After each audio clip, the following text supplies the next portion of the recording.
Welcome back to Indiana Diecast Racing and Rollin for the Dogs. Today we've got two very exciting but possibly short groups for you today as we finish up the JSA and Recycle Car divisions. Keep in mind that only the top car from each of these two groups is going to advance as we have reached the precipice of the penultimate finale. That was a lot of big words. So today we've got the JDM Supercar and American Muscle group.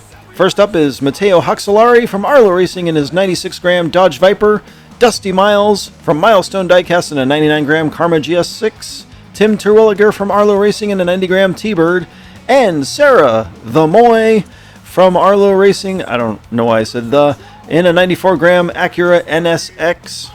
So it's again 3-on-1, but Milestone Diecast has really been the only team to be able to keep up with Arlo in this tournament. And right now, Matteo is leading Tim, followed by Dusty Miles. Tim gives Matteo a bump, but they finish in that order, and Sarah Moy follows up in the caboose position. So we rotate around for lap 2. That'll put Tim Terwilliger on the pole as Matteo wins the opening lap and takes a 1-point lead. Tim looking good and starting to pull away. Sarah slots into second. They're single file, but Matteo is right on Sarah Moy's heels. Tim wins lap 2 on another quick and uneventful lap. Tim now takes the lead, 1 point over Matteo Hoxolari. They rotate around, and that'll put Sarah Moy on the pole for lap 3. She's getting a little push from Dusty Miles, but here comes Tim. Tim is going to make the pass in turn 2, and they're running in, I think, roughly the same order as they were on lap 2. Sarah trying to find a way to catch up to and pass Tim, but it's not going to happen. Tim wins back-to-back, so he has already clinched a tie for first. So all he's got to do is finish lap 4, and Tim will unceremoniously win the JSA division. Kind of fitting that a T-Bird would have won something in this tournament. And Dusty Miles leads for the first time today here on lap 4. He's pulling away from... Nope, Sarah catches up to him, gives him a tap. They come down the final straight, and Milestone Diecast takes lap 4. But Tim crosses the line. He will win the JSA division with 12 points over a somewhat surprising, second place Sarah Moy. Alright, we move on to the Recycle Division Finals. First up is Harbortown Dairy from Arlo Racing in a 98-gram Nerf car, Soundwave from Arlo Racing in a 90-gram Baseline, Tess from Milestone Diecast in a 95-gram Bulletproof, and Motor Toms from Arlo Racing in a 98-gram Lethal Diesel. Coincidentally, all three of these Arlo cars raced in the Final Fantasy Fracas. Tess, the oddball out here, raced over at Rick's Diecast. And Soundwave fighting Harbortown Dairy for the lead. And Harbortown's on his roof. Soundwave's going to take a chaotic opening lap just ahead of Tess.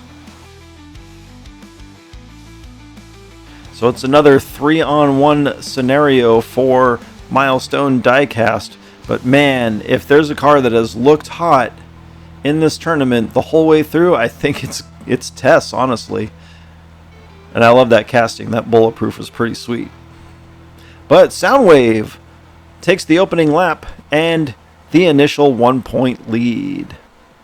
We rotate around. That'll put Tess on the pole. I think it's a given. If you want to win a division, you've got to win from the pole. Every chance it's given to you. And Tess, so far, looking really strong with that clean air out front. And Motor Toms is going backwards. Harbortown Dairy catches Tess, but can't make the pass. There's Motor Toms, and there's Soundwave.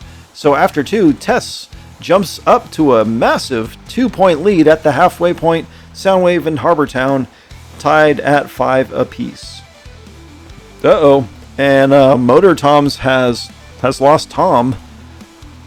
That car has run a lot of laps on this track. I'm amazed there's any piece of it original to what Arlo built. And Motor Toms is going to take lap 3 just ahead of Tess.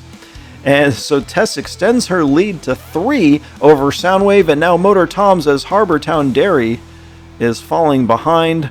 Soundwave on the pole, and Tess all the way in the back on this lap.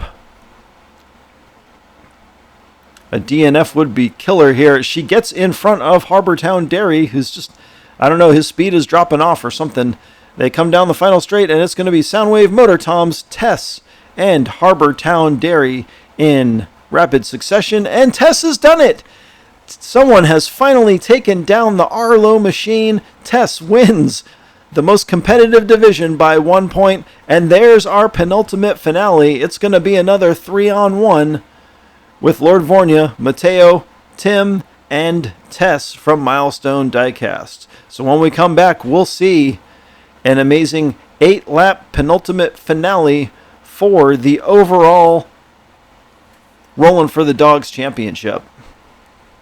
That's the first time we've seen 5 eliminated Arlo cars all in one group there. That's wild. So well done to Tess. This has been Jim D for Indiana Diecast Racing. Be sure to check in next time for more slightly above mediocre diecast racing and the penultimate finale of Rollin' for the Dogs. Woo!